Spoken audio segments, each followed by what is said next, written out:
오늘 말씀의 제목을 한번 따라 하실까요? 위에서 부르신 부름의 상을 위하여 달려가노라. 위는 하나님의 나라겠죠. 하나님의 나라에서 우리를 콜링 부르셨습니다. 우리를 부르셨어. 그리고 그 부르림을 받은 자들에게는 상급이 있죠. 상급이라고 하니까 좀 애매하긴 하지만 히브리서 11장 6절에 보면 하나님께 나아간 자는 반드시 가 살아계신 것과 자기를 찾는 자들 주시는 상인데 리워드라고 말하죠. 리워드.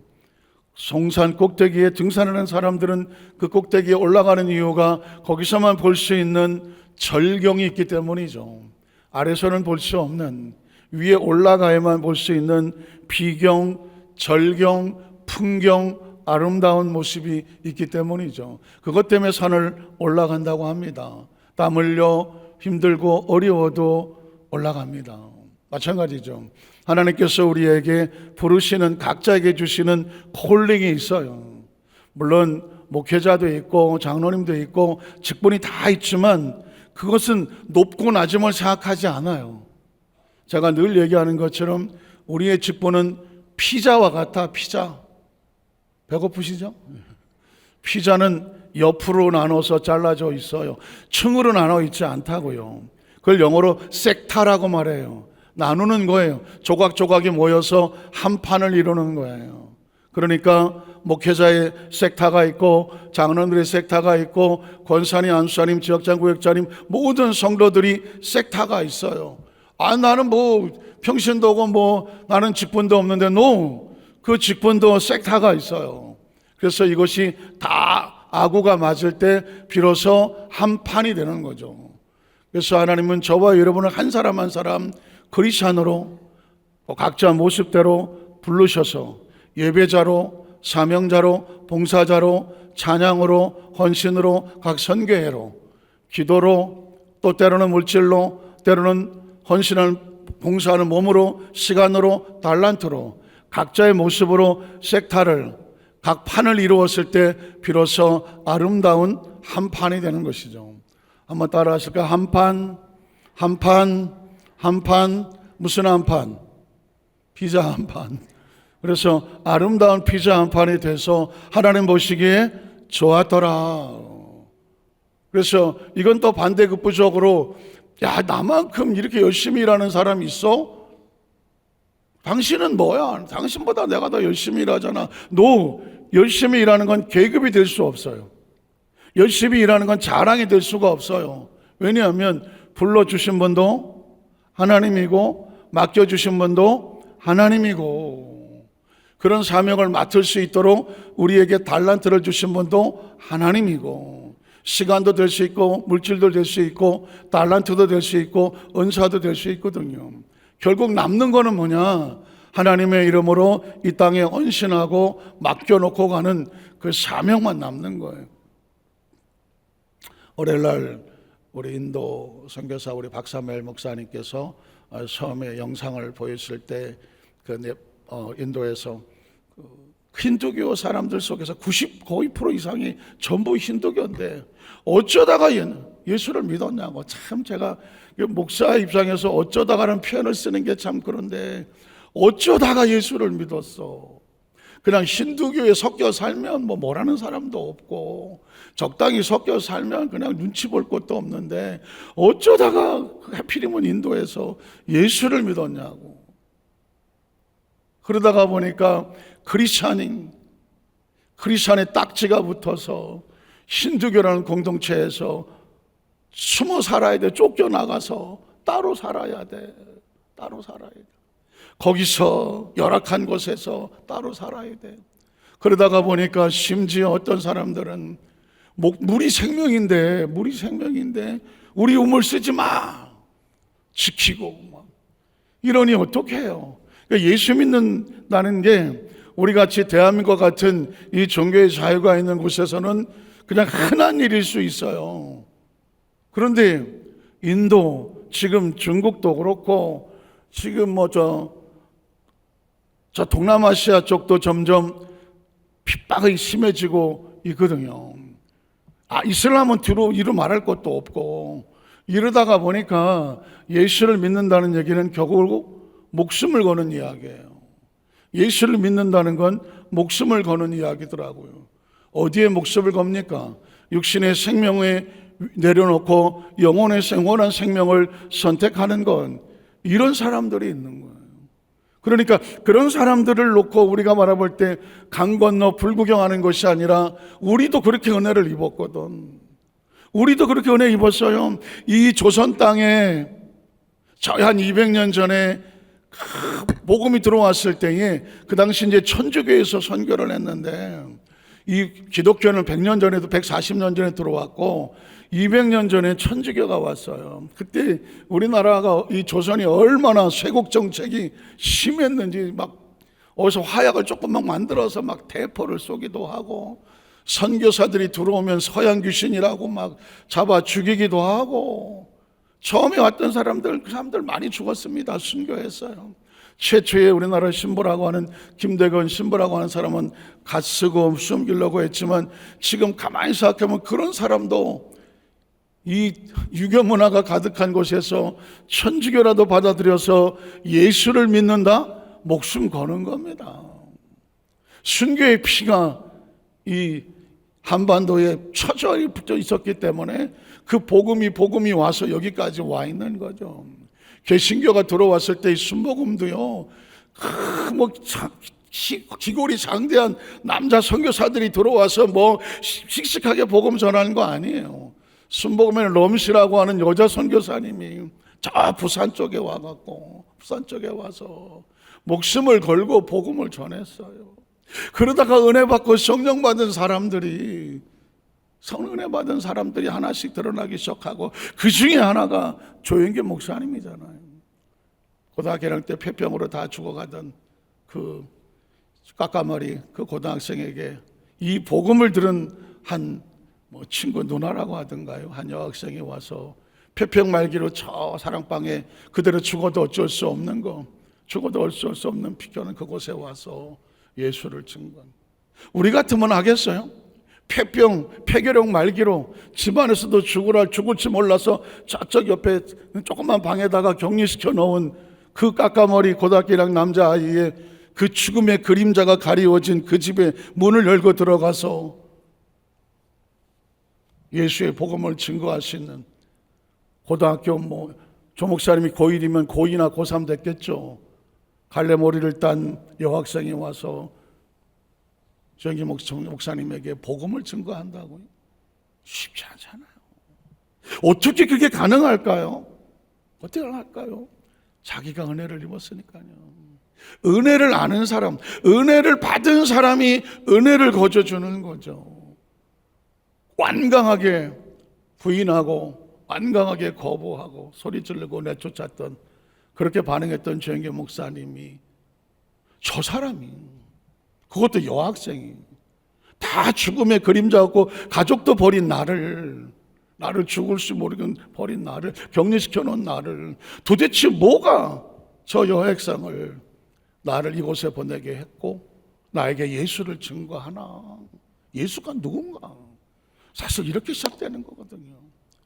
그래서 놓고 간 성경을 읽기 시작하고, 막다른 골목에 있었던 고등학교 1학년 한 학생이 온 집안이 불교를 믿어도 생명이 없었는데, 예수, 이 죽음의 골짜기에 저 여학생을 보내서 나에게 복음을 증거하게 하는 그 예수가 누군가? 성경을 찾고 성경을 읽고 알지도 못하지만 예수라는 이름 하나를 붙잡고 몸부림치며 그 격리된 방 안에서 할 수 있는 게 뭐 있어? 하나님이 계시면 나 좀 살려주십시오. 예수님이 계시면 날 좀 살려주십시오. 저 여학생을 보내서 죽음도 두려워하지 않고 와서 복음을 증거하고 예수를 증거하기엔 그 예수가 누군지 모르겠지만, 아직 성경을 읽어도 모르겠는데 정말 이 사망을 뚫고 들어와서 생명을 전하는 그 배후에 정말 예수가 있다면 나 좀 살려주이소, 나 좀 살려줘. 그렇게 몸부림치고 기도하다가 하나님 기도 가운데 은혜가 임하고 성령을 받았어. 그리고 그 가운데 하나님의 역사가 나타나고, 그리고 나서부터 점점 그 몸이 회복이 되어져 가고 살아나갔어. 그 사망의 구석에서 살아나왔어. 그래서 하나님께서 그 목사님을 제주도에 있는 순복음 신학교에 보내고 거기서 훈련을 받고 최자실 목사님을 만났고 거기서 아시는 것처럼 저 대저동 그 불광동 남의 집 깨밭에다가 군용 천마책을 치고 그렇게 이 순복음의 복음을 전하기 시작해서 한 것이 여기 와 있는 거예요. 세상에 그냥 하루아침에 되는 건 절대로 없습니다. 누군가 은혜 받은 사람이 그 은혜를 나누면서 복음이 증거되는 거죠. 그 인도의 선교사가 그 우물을 파는 모습을 보는데 사실은 여러 번 봤어요.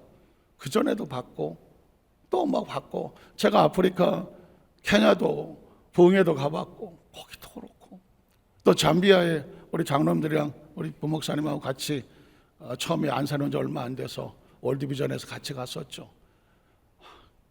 사실은 우리나라 강아지들도 저거보다 더 잘 살아. 우리나라의 소들도요, 시골의 소들, 외양간도 그 사람들보다 더 잘 살아요. 잘 먹고. 가보니까 이거 도저히 사람 살 수 없는데, 진짜 그냥 구정물을 퍼서 눈앞에서 뻘뻘뻘 먹고 해요. 그때 지금 그 영상을 지금도 보내더라고. 저 구TV에서 가끔 전화 와요. 아이고 목사님 잠비아 다녀오셨어. 아 제가요? 네. 한 10년 전에 간 것 같은데. 네. 그래도 그 영상을 보면서 사람들은 그때마다 없죠. 근데 이번 월요일 날 제가 마음에 그냥 왈칵하더라고. 아 그래, 이 땅에 사는 날 동안에 예수님의 이름으로 받은 은혜를 가지고 이름을 남기자. 뭐 호랑이는 죽어서 가죽을 남기고 사람은 죽어서 뭘 남겨요? 이름을 남긴데, 그런데 우리 그리스도는 죽어서 뭘 남겨야 될까? 이름을 남겨야 되는데 자기 이름 남길 게 뭐 있어? 예수의 이름을 남기는 거죠. 그래서 이제 기도하는 가운데 우물을 8개를 팠다고 하니까 그 중에 하나는 제가 그날 저하고 저희 집 사람하고 우리 가족 이름으로 하나 파자. 그래서 어디다 파고 어떻게 팔지는 모르겠지만 그 선교사면서 거기서 하나 파고, 또 하나 우리 성도님들께서 같이 마음 모아 주셔서 하면 여의도 수모 안산교회 성도 일동 해갖고 여의도 수모가 안산교회라는 이름을 남기자. 그래서 지금 제 생각에는 8개 팠다고 하니까 9개, 10개는 우리가 파자. 그런 생각이 들고, 그 다음에 이제 내년쯤 와서 선교 보고 또 초청을 해서 정말 잘 팠나? 우리 이름이 거기 있나? 해갖고 할 수 있다고 하면 인도에 오라고 하는데 엄두가 안 나요. 솔직히 까놓고 해서. 목사님 인도에 한번, 인도? 주님이 인도하셔야 가는데. 이게 한번 내려서 그 목사님이 그 자기 섬기는 그 사역지까지 가려면 기차를 일단 10시간을 타야 돼요. 기차를 10시간을 타야 돼. 내리면 거기 동네가 있는 게 아니라 거기서 또 차를 렌트를 해서 3시간, 4시간을 또 숲으로 가야 된대요. 그 얘기는 뒤집어서 또 거기 사역지에서 하루 이틀 있다가 빨리 빠져나와야지 한 2, 3일만 더 있으면 또 추적이 나와. 그러니까는 잠도 그 동네에서 하면 안 되고 저 떨어진 데서 좀 자다가 한 2, 3일 사역을 하고 다시 차 타고 기차역까지 나와서 3, 4시간 나와서 거기서 다시 10시간을 타고 와야 돼. 이게 지금 어마어마한 에너지가 소비되잖아요. 그런 곳에서 18년간을 했어. 36에 가서 54살이 됐더라고. 제가 24, 5살에 그 신학생 때 봤거든요. 교회학교 교사하고 한세대학교 들어가서 이제 막 교회학교 데리고 막 이랬던 어린 청년을 본 것 같았는데 세월이 벌써 이렇게 지나서 얼굴을 보는데 54살 청춘을 다 거기다 쏟았더라고. 그래서 제 마음속에 저렇게 현지에 나가서 하는 사람도 있는데, 선교사도 있는데, 우리는 세상을, 우리가 우물을 남기고 우린 천국을 간다고 할지라도 그 우물은 남아서 수많은 생명을 살리겠구나. 이제는 앞으로 그 이름을 남겨야 되겠다. 예수 그리스도의 이름으로 헌신된. 그래서 벌써 우물로 성경금 하시는 성도님이 나왔고, 오늘도 한 권사님이 오셔서 하나님 앞에 드리지 하더라고요. 어쨌든 여러분들이 이 선교헌금과 성경 봉투를 하는 것은 그런 의미에서 선교사님들을 돕고, 이번에 오셨던 선교사님들도 오셨을 때 식사도 대접을 하고, 또 저희가 이제 강사비에다가 선교비를 좀 보태서 뭐 많이는 아니더라도 그래도 적지 않게 드리려고 해서 전달을 하고, 저도 미국에 선교사를 할 때에 그게 엄청나게 힘이 돼요. 미국엔 돈이 없어요. 뭐 뉴욕 뭐 어쩌고 해도 미국엔 주머니에 돈이 없어요. 다 카드 수표야. 저도 있을 때 주머니에 100불짜리 하나가 없었어요. 예를 들어서 미국에서 지갑을 딱 꺼내서 마트에서 100불을 딱 집어내잖아요. 그러면 사람들이 야 100불이야 100불 다들 놀래요. 그리고 캐시어들이 돈을 받을 때 진짜인가? 왜냐하면 가짜가 많아서. 그러니까 다 카드 아니면 수표책을 쓰는데, 현찰 캐시를 100불을 딱딱 낸다? 이건 다 한국 사람이야. 한국 사람도 캐시를 좋아하잖아. 어쨌든 미국은 돈이 돌질 않아요. 그러니까 단 1불도 아까워. 1불도 아깝다고요. 그러니까 한 번씩 오실 때마다 우리가 얼마 안 되더라도 선교헌금을 이렇게 드리면 그분들에게는 엄청난 힘이 되고, 뭐 인도 말할 것도 없죠. 오늘은 이제 중국은 중국이란 말도 못해요. 지금 핍박이 너무 심해서 중국 선교사라고 하지 못하고 A국 선교사라고 감춰줘야 되는 상황이에요. 그리고 또 내일은 대만, 그리고 이제 제일 또 기대가 되는 거 금요철인데 네팔에서 와. 네팔이 어디야? 니팔이야 네팔이야. 어쨌든 그 어려운 지역에서 또 헌신하는 젊지도 않아. 내가 봤을 때 그 선교사람도 내가 20대 본 것 같아. 아니면 30대 초반에 봤을까? 그런데 지금 세월이 한 20년 지나서 이제 또 제가 처음으로 네팔 선교사를 모시게 되는데, 이 모든 게 뭔지 아세요? 은혜예요. 은혜.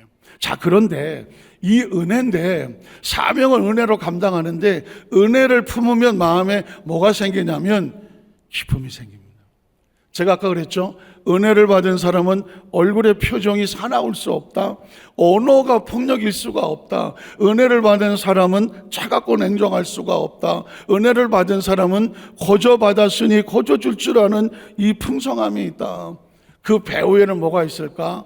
기쁨입니다. 기뻐서 하는 거예요. 한번 따라 하실까요? 기쁨, 기쁨, 기쁨, 기쁨. 똑같은 거 자꾸 시키니까 짜증납니까? 뭐 기쁨했는데 또 시키고. 한 번 더 할까요? 기쁨.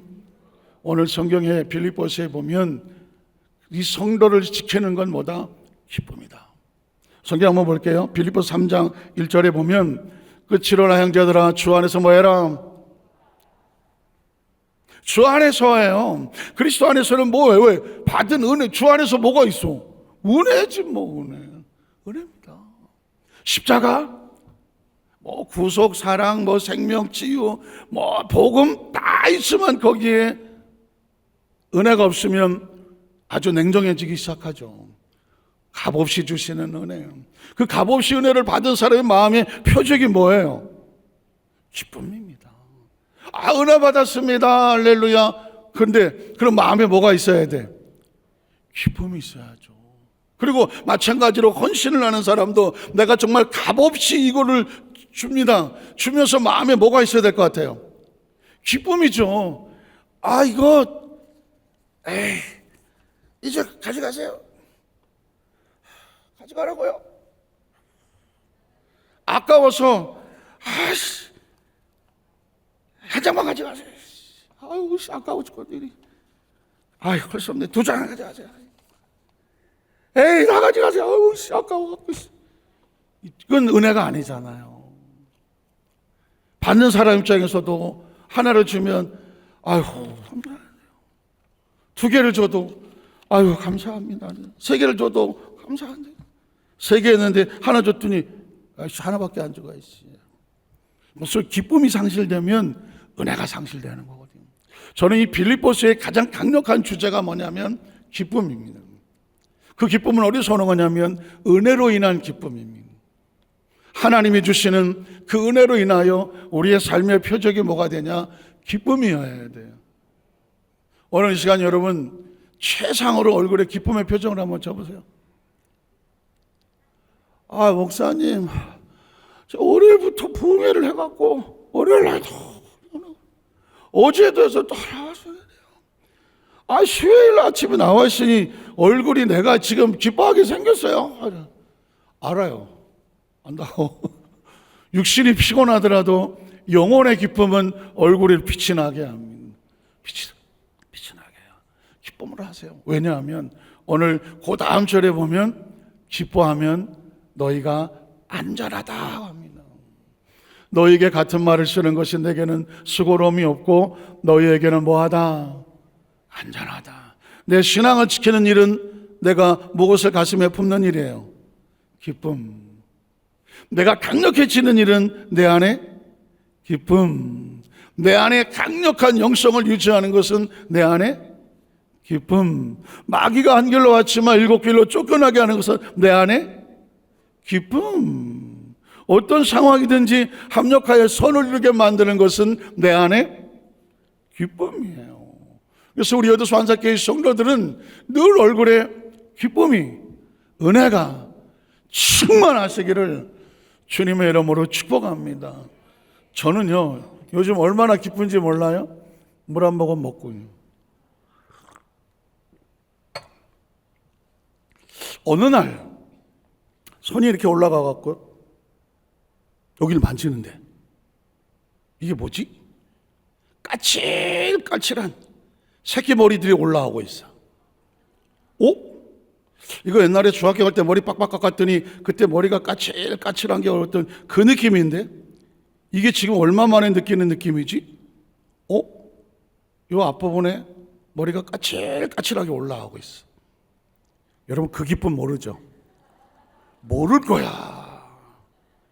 저희 아버님이 M자 탈모를 갖고 계셨고 거의 돌아가시기 전에는 M자가 아니라 거의 O자 전체 부분이 탈모했었어. 자식들은 아버지의 그 모습을 보면서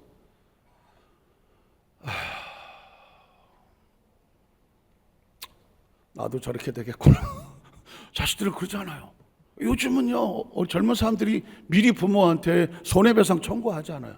아버지, 나 모발이 시각에 돈 주세요. 그래서 그 돈을 내가 왜 주냐? 아버지 때문에 빠진 거 아니에요 이거. 이게 부모를 원망한다고. 그건 좀 나아. 어떤 딸은 엄마한테 와서 손해배상을 청구합니다. 왜 그러냐 했더니 얼굴을 성형을 수술해야 되겠대. 그걸 왜 내가 되냐 했더니 엄마가 나를 이렇게 낳았다는 거지. 심하게 싸우나. 농담인 줄 알았어. 심하게 싸우더라고요. 엄마가 나를 이렇게 불량하게 낳았으니까 나를 고쳐달라고는. 그런데 머리가 나고 있어요. 머리가 나고 있어요. 내가 차마 여기는 못 보여준다 진짜. 여기는 새카맣게 나가고 있어요. 그래서 제가 한 2개월만 더 풍성해지거든 머리를 장발로 길러갖고 한번 묶으려고 그래. 왜냐하면 잘 몰랐는데 어디 이렇게 TV 그걸 봤더니 남자들의 로망이 머리를 길러서 머리를 꽁지를 한번 해보는 거래. 그래? 나도 머리를 한번 쫙 길러갖고 꽁지를 하고 청카바를 입고 청바지를 입고 카우보이 그만하자. 어쨌든 간에 제가 이제 머리가 나는 방법에 대해서 몇 가지 이렇게 해보니까 이 방법이 돼요. 그래서 지금 2개월만 더 임상 실험을 하고 확실하게 다 덮어지거든. 제가 중요한 건 뭐냐면 우리의 삶에 뭔가가 나에게 있다고 생각이 되면 그게 소중하다고 느껴지면 그 기쁨이 말할 수 없는 건데 이제 저와 여러분에게는 무엇으로? 은혜로. 그게 저와 여러분을 뭐한다? 안전하게 지킨다. 자, 그런데 그 기쁨이 알고 봤더니 하나님이 위로부터 우리에게 부어주시는 상급이었어. 뭐 그냥 대단하게 뭐가 이게 아니라 각자 주어진 곳에서 어떤 일을 하고 있는데 기쁨이 차고 넘친다면 그게 상급이야.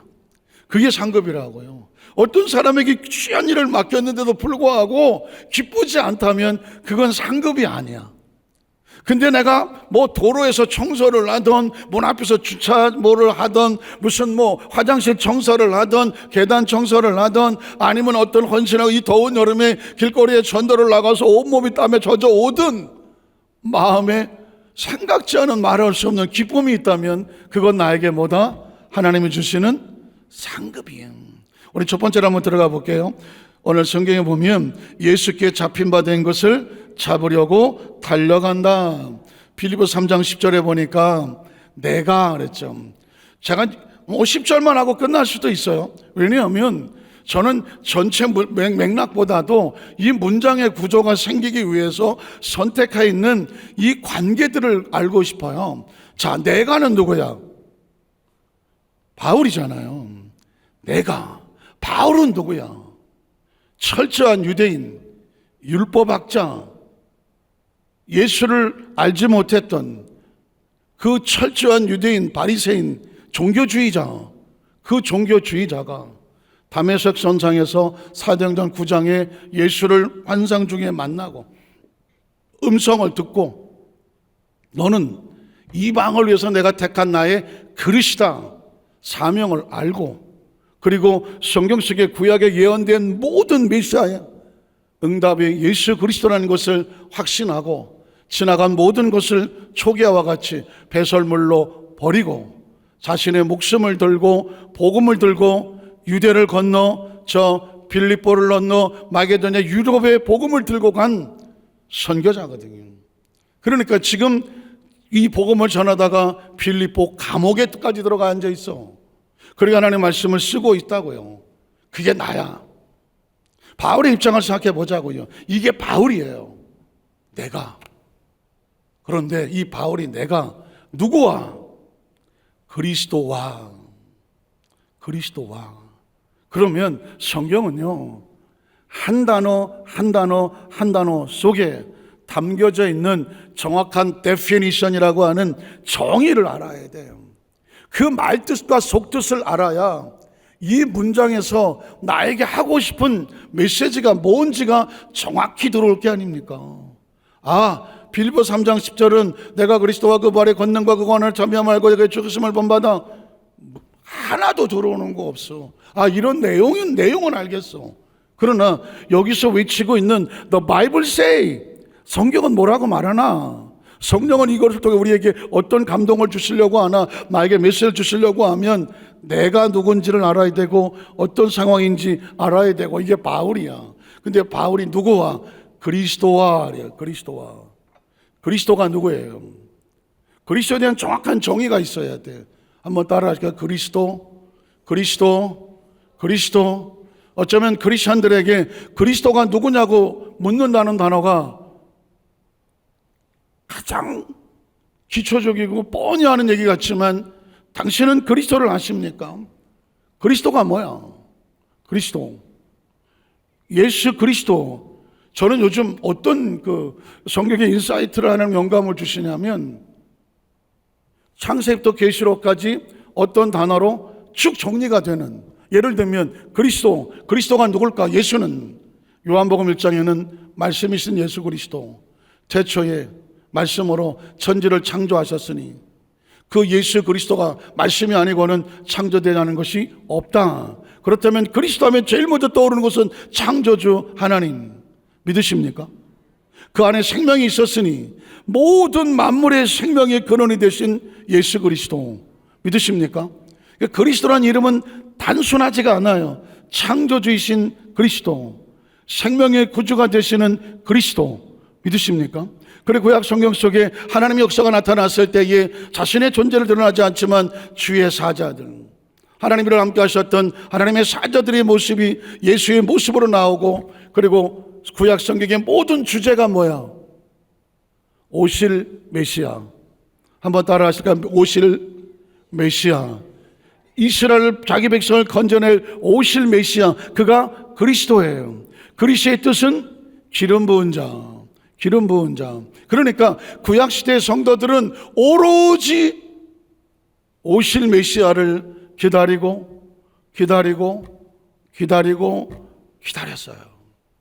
약속된 오실 메시아가 예수 그리스도예요.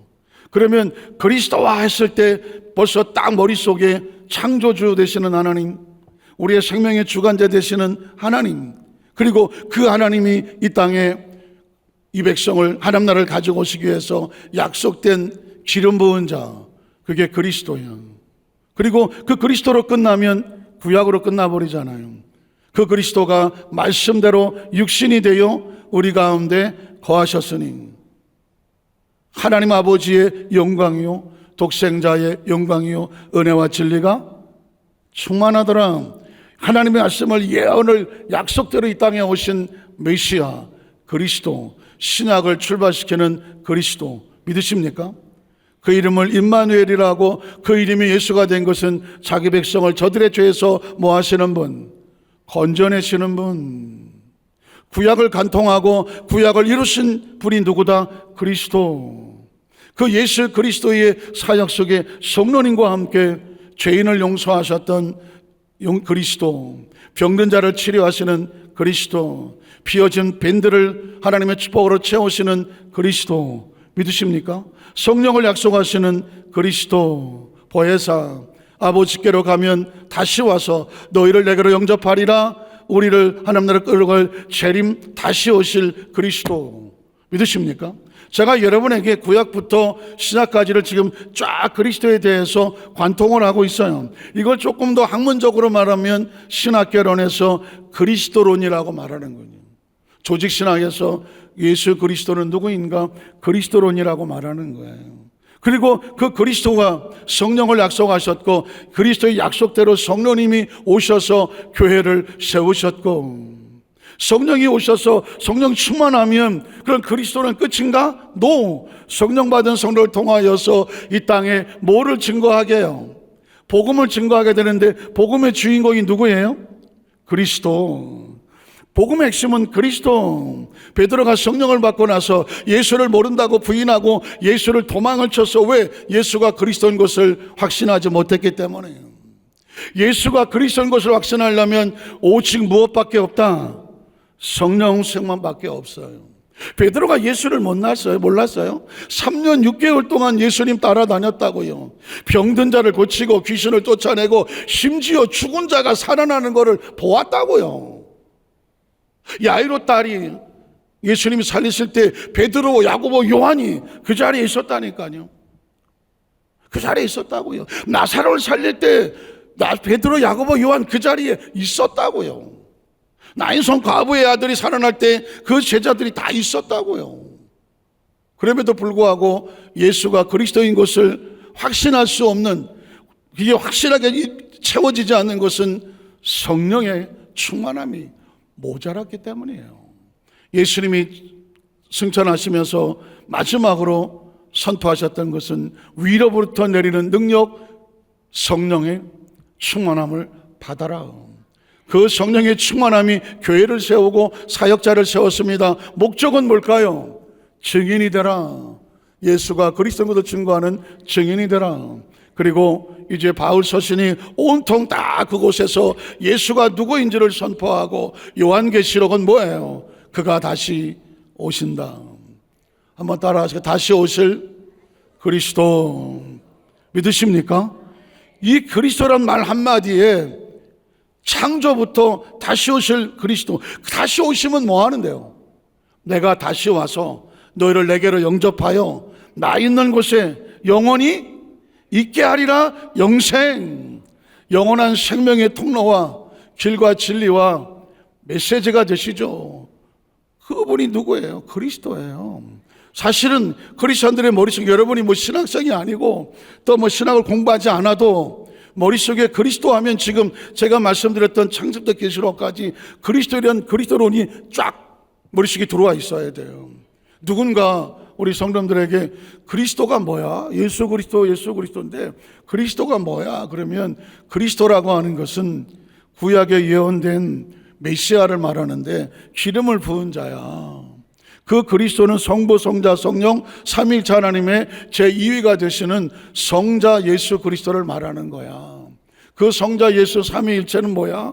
하나님 창조에 함께 하셨고 생명에 함께 하셨고 그리고 구약시대 예언이 되셨고 신약의 예수가 이 땅에 육신의 물땅에 오셔서 우리 가운데 거하셨던 독생자 The only one son, 예수님이 하나님이 하나밖에 없는 아들이라는 표현을 쓰는 것은 이유가 뭐냐? 우리는 잘 한국식으로는 이해가 안 돼요.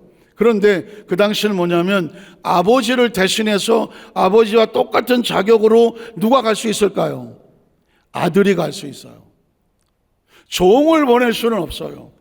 나라 대 사신을 보내서 왕의 권한으로 가는데 그 아버지의 왕의 자격으로 아들은 왕을 보낸 것과 같아요. 근데 종을 보내?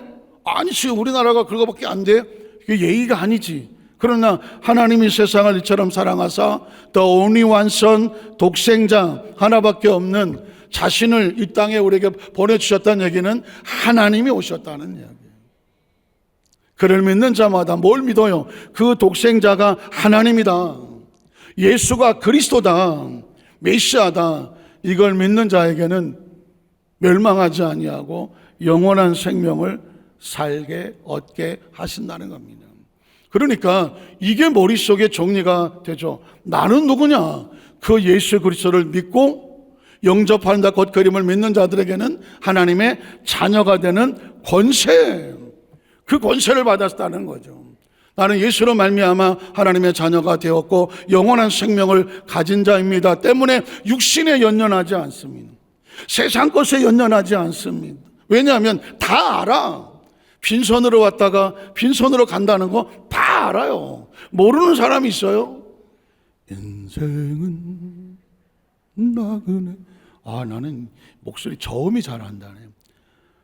어디 이런 사람이 있었어.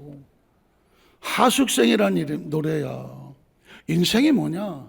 하숙이다. 하숙. 요즘은 잘 안 쓰는 단어인데 하숙생이 뭐예요? 예전에 지방에서 와서 학교 근처에 어느 집에 하숙을 치면 월세를 내면, 전 하숙을 안 해봐 잘 모르겠지만 월세를 내면 거기서 뭐 밥도 해주고 빨래도 해주나요? 옛날에 하숙 좀 쳐보셨나? 예? 빨래도 어쨌든 공부만 할 수 있도록 해주고 부모를 대신해서 모든 생활을 좀 도와주고 하는 그렇게 하는 게 하숙생이네. 그 하숙생이란 뭐냐? 영원히 살지 않아. 머물다가 고시를 패스하든 대학을 들어가든 뭐 어떤 취직을 하든 자기 목적을 이루면 떠나잖아요. 그러니까 인생을 그렇게 봤어요. 인생은 나그네 길이다. 어디서 와서 어디로 가는지를 모른다. 저 떠도는 구름과 같이 빈손으로 왔다가 빈손으로 간다. 사실은 이건 이 땅에서 조금만 생각하면 이게 인생이다 다 알아요. 육신은 그래서 영원하지 않아. 그럼 도대체 이 영혼은 어디서 와서 어디로 가느냐? 이 부분은 또다시 이제 4차원으로 갈 수밖에 없는데 그 4차원에 대한 이야기를 정확히 할 수 있는 것은 성경밖에 없는 거예요. 그래서 혹시 그런 고민해 보셨어요? 이 땅에 많은 종교들이 있는데 나는 어쩌다 예수를 믿었을까? 불교를 어려서부터 아버지 어머니가 불교를 믿었으면 부모 따라가서 절에 다니다 보면 나도 불교 신자가 될 수 있는 거고, 자랄 때 부모 중에 한 사람이 무당이면 맨날 무당이고 하면은 그 집에 애로 태어났으면은 어느 날 보면은 옆에서 칼 갈고 있을지 모르잖니. 이건 작두 갈고 있을지도 모르잖아. 또 야 너 작두 갈아라 그래. 시키면 시킨 대로 해야 되잖아요. 그런데 우리는 어쩌다가 예수를 믿었냐고. 이건 아무리 봐도 저도 무조건 예수 믿지 않아요. 어려서부터 교회에서 자라서 성경은 어려서부터 교육을 받고 자랐어요. 그러다가 보니까 교육을 받았지 어느 날 질문이 생길 거 아니에요. 학교 가면 진화론이라 그러고 교회 가면 창조론이라 그러는데, 아니 머리가 좀 깨지기 시작하면서부터 이게 양쪽 세계가 왔다 갔다 하잖아요.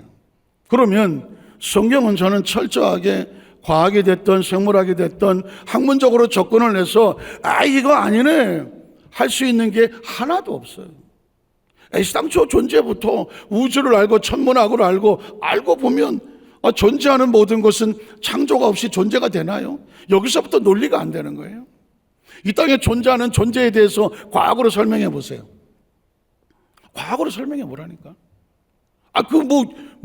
엄청난 양자 물리학, 요즘 떠오르는 게 양자 물리학이에요.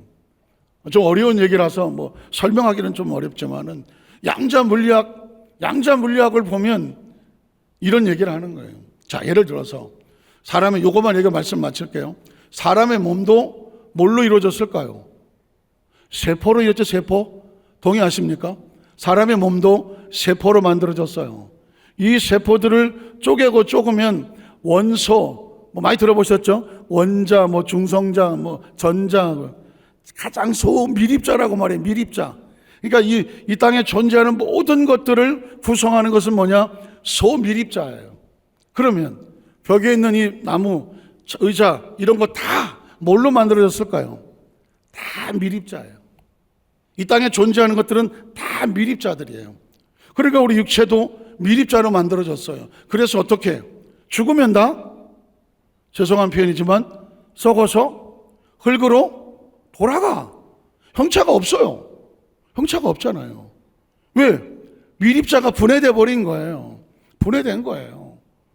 이 나무들도 바깥에 버리면 오래되면 썩어서 다 형체가 없어져요. 그 미립자들이 형체를 가져서 어떤 존재를 만드는 거예요. 그런데 양자 물리학이란 뭐냐? 그 소미립자를, 아주 조그만 미립자를 축구장만하게 크게 확대를 시켜보는 거예요. 확대를 시켜보면 그 안에가 텅 비어 있다는 겁니다. 모든 소미립자가, 우리 육체도 마찬가지예요. 육체도 소미립자를, 우리 몸의 세포가 수조 되죠. 그 세포가 수도 없이 없어져요. 우리 세포가 8년 만인가 사이클이 있는데 8년만 지나면 새 세포들로 다 바뀌어. 태어날 때 가진 세포를 가지고 사는 게 아니야. 8년에 한 번씩 사이클이 들어와서 죽은 오래된 세포는 다 떨어져 나가고 새로운 세포로 자꾸 바뀌어. 그래서 지금 이렇게 사는 건데, 그 떨어진 세포들은 다 어디 갔는지 없지만 땅속으로 다 있지만 다 미립자야 다. 그런데 그 세포들의 구멍을 보면, 이렇게 원자를 보면 텅 비어 있어.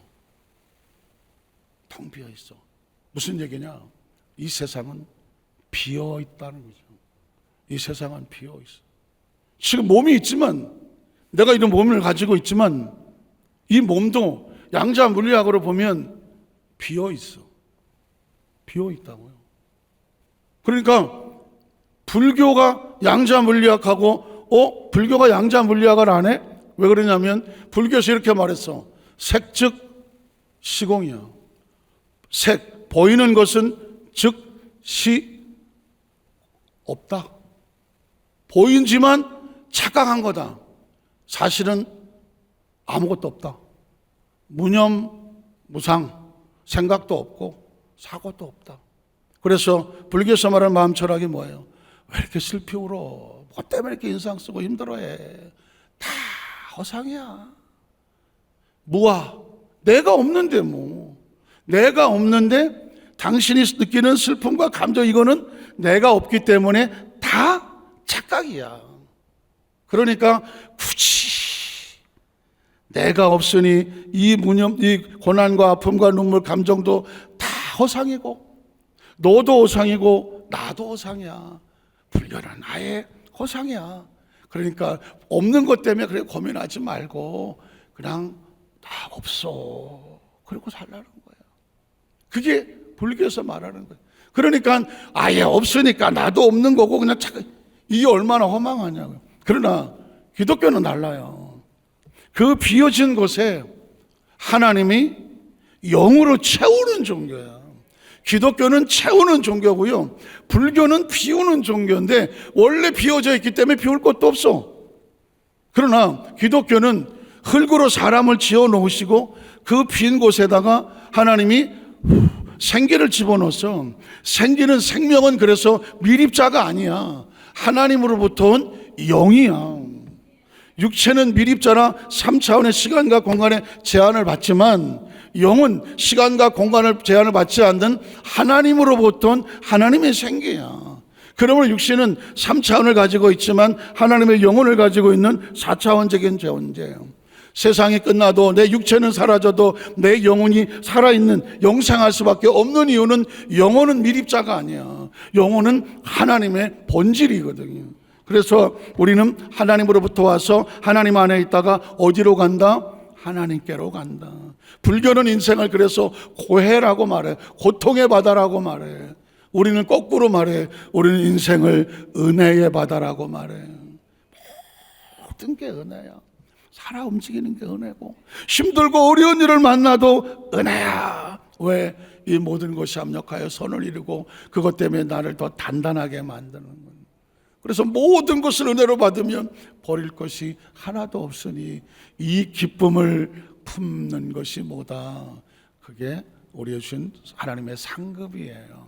그 기쁨의 근원이 그리스도죠. 말씀을 정리합니다. 어쩌다 보니 시간 좀 갔는데 제가 여러분의 그리스도에 대해서 아예 그냥 쭉 들었어요. 이전 여러분이 그걸 머릿속에 두셔서 그리스도가 누구냐고 물었을 때 여러분의 입술을 통해서 그리스도가 나가야 돼요. 이 그리스도를 정확히 알고 있어야 그 다음에 그의 부활의 권능이라는 단어가 이해가 되죠. 그냥 문장을 오늘 빌립보서 다 읽었어, 다 털었어가 아니에요.